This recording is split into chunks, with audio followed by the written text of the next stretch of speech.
بڑے حاجی صاحب سے ملاقاتوں کے لیے جو ہے یہ سپاری پکڑتے ہیں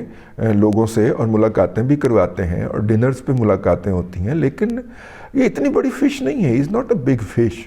بلکہ یہ اپنے اسی تعلق کی بنیاد کے اوپر، اسی رشتے کی بنیاد کے اوپر بہت سارے معاملات میں پیچھے رہ گئے ہیں۔ اب جو ہے وہ انہیں بڑے حاجی صاحب کا منہ مار جاتا ہے، ورنہ اس سے پہلے یہ زیادہ لمبا ہاتھ مارا کرتے تھے، لیکن انہوں نے باز نہیں آئے اور ان افسروں کا تو کچھ نہیں بگاڑ سکے۔ انہوں نے کہا کہ ان کے خلاف کوئی ایسی ویسی بات نہیں ہے، ان کا بزنس تقریباً ٹھیک ہی ہے، اور اتنی کہ 2 نمبریاں جتنا کہ ہر بزنس مین کرتا ہے وہ انہوں نے بھی کی ہوں گی، لیکن وہ اتنی بڑی نہیں ہے کہ اس کی بنیاد کے اوپر ہم بڑے حاجی صاحب کو آرم ٹویسٹنگ کر سکیں۔ تو لہٰذا پھر یہاں سے میں آپ کے لیے طلبگار ہوں اس نقطے کا جس کی طرف میں آپ کو لے کے آنا چاہ رہا تھا۔ لہٰذا پھر انہوں نے اپنے یوٹیوبر اور پالتو اینکر صاحبان کو طلب فرمایا اور ان کو ایک عدد بریفنگ عنایت فرمائی۔ اس بریفنگ کے بعد پھر اس سے اگلے روز بلکہ 2 روز بعد جناب عمران ریاض خان صاحب نے اپنے نہیں بلکہ کسی اور ٹی وی چینل کے ایک پروگرام میں بیٹھ کے ان کا نک نیم مٹھو کال کر دیا اور کہا کہ جناب انہوں نے لاہور کے اندر اندھی مچائی ہوئی ہے اور یہ کیا ہوا ہے اور وہ کیا ہوا ہے۔ وہ صاحب جو تھے، وہ مٹھو صاحب جو ہیں وہ ہیں مطلب کہ سمدھی صاحب ہیں بڑے حاجی صاحب۔ تو بڑے حاجی صاحب کے سمدھی کے بارے میں جب یہ بات عمران ریاض خان صاحب کے منہ سے برآمد ہوئی تو یہ ایک قسم کا چھناکا ہوا، جھٹکا لگا کہ اے کی ہو گیا۔ ظاہر ہے، میرا مطلب ہے کہ انہی کے راتب کے اوپر پل رہے ہیں اور پل رہے تھے، تو انہوں نے اٹھ کے سب سے بڑے افسر کا نام لے دیا، تو اس کا مطلب ہے کہ ان کی جو رپورٹنگ لائن ہے وہ اور تھی، یہ کسی اور سے ہدایات لے رہے تھے، اور جس سے ہدایات لے رہے تھے وہ بڑے حاجی صاحب کو بلیک میل کرنا چاہ رہا تھا یا کچھ کرنا چاہ رہا تھا، اگر آپ کو یاد ہو۔ لیکن جب پتہ چلا کہ میٹھا زیادہ ہو گیا ہے اور نمک جو ہے نا وہ بھی زیادہ ہو گیا ہے، نمک زیادہ ہو گیا ہے، تو پھر اس کے بعد پھر عمران ریاض خان نے اپنا کہا ہوا دوبارہ چاٹا، میں احتیاطاً تھوکا ہوا نہیں کہہ رہا، کہا ہوا دوبارہ چاٹا اور کہا کہ جناب وہ جو تھا وہ غلط فہمی ہو گئی۔ پھر انہوں نے ایک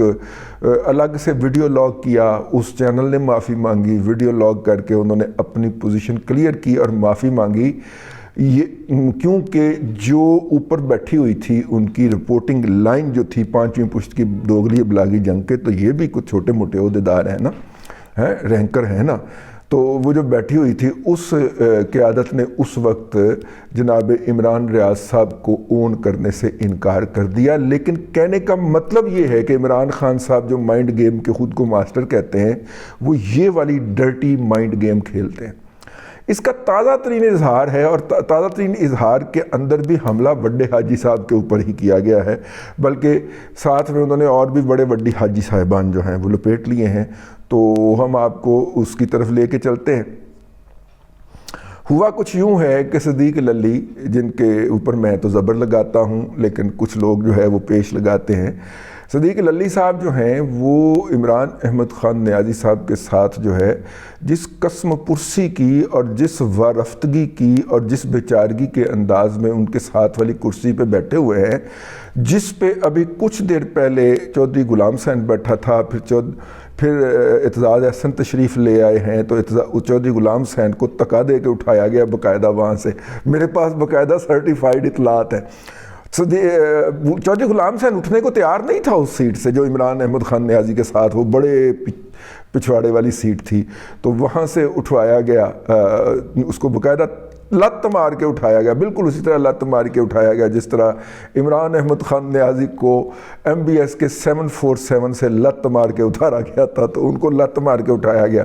وہاں پہ چودھری اعتزاز احسن صاحب کو بٹھایا گیا، چودھری صاحب بھی اپنی علم و حکمت کے پھول بکھیر کے ہیں اور وہاں سے رخصت ہو گئے۔ تو اس کے بعد پھر صدیق للی کو طلب کر کے اس کی تصویر کھنچوائی گئی اور صدیق للی کو بتایا گیا کہ تم نے جا کے یہ باہر کہنا ہے،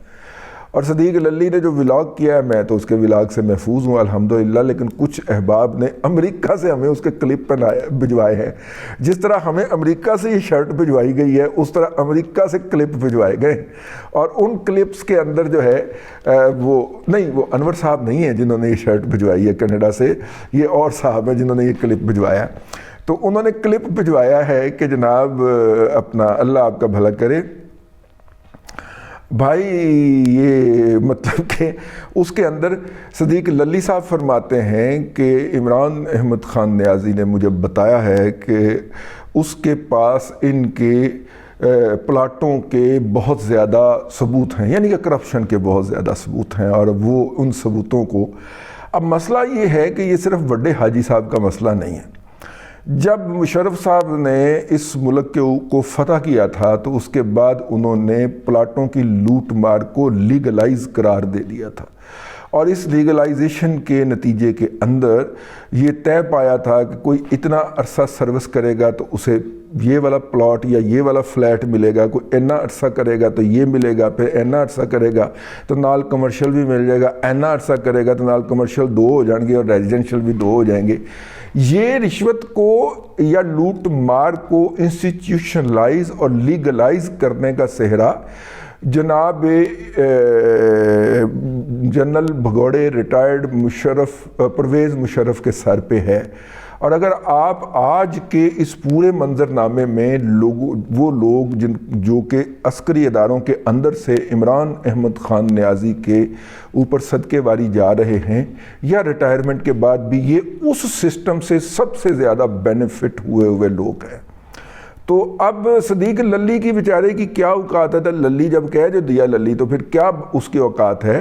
لیکن اس کا ہینڈلر جو ہے وہ اپنا آخری داؤ اور اپنے آخری وار کھیل رہا ہے، اور جس طرح سوشل میڈیا کے اوپر دھمکیاں دی جا رہی ہیں ایک دوسرے گروپ کو جو کہ ان کے باس یعنی کہ لالہ صحرائی کے کہنے سننے میں نہیں ہے، تو میں تو اس بات پہ پریشان ہوتا ہوں کہ جس دن لالہ صحرائی نے، چلو ہم یہ نہیں کہتے گرفتار ہونا ہے، ہم یہ کہتے ہیں ریٹائر ہونا ہے، اس دن ان بیچارے یتیموں کا کیا ہونا ہے اور ان کا ہم نے ایز اے قوم کیا کرنا ہے۔ لیکن یہ بہت ہی فلیکسیبل لوگ ہیں، میں بغیرت نہیں کہہ رہا، میں فلیکسیبل کہہ رہا ہوں، بہت ہی فلیکسیبل لوگ ہیں۔ آپ دیکھیے گا ودن منٹس یہ کیسے یو ٹرن لے کے تو نئے بڑے حاجی صاحب کی کیسے یہ جو ہے حمد و ثنا بیان کرنا شروع کرتے ہیں۔ آپ ذرا لالہ صحرائی کو ریٹائر تو ہونے دیجئے، وہ ماشاء اللہ تو نہیں لانا نا لالہ صحرائی نے کہ انہیں اگلے 8-10 سال بک کر کے بیٹھ جانا، ٹھیک ہے۔ تو یہ تھی ایک داستان جو مجھے وہ کلپ بھجوایا گیا اور کہا گیا کہ اس کے اوپر اپنی رائے دے تو پائن میری رائے جے، ٹھیک ہے۔ امید ہے رام آ گیا ہوئے گا۔ اب تک کے لیے اتنا ہی، اگلے ولاگ کے اندر پھر آپ کی خدمت میں حاضری ہوگی۔ اللہ تبارک و تعالیٰ آپ کو آسانیاں عطا کرے اور آسانیاں خلق خدا میں تقسیم کرنے کی توفیق عطا کرے۔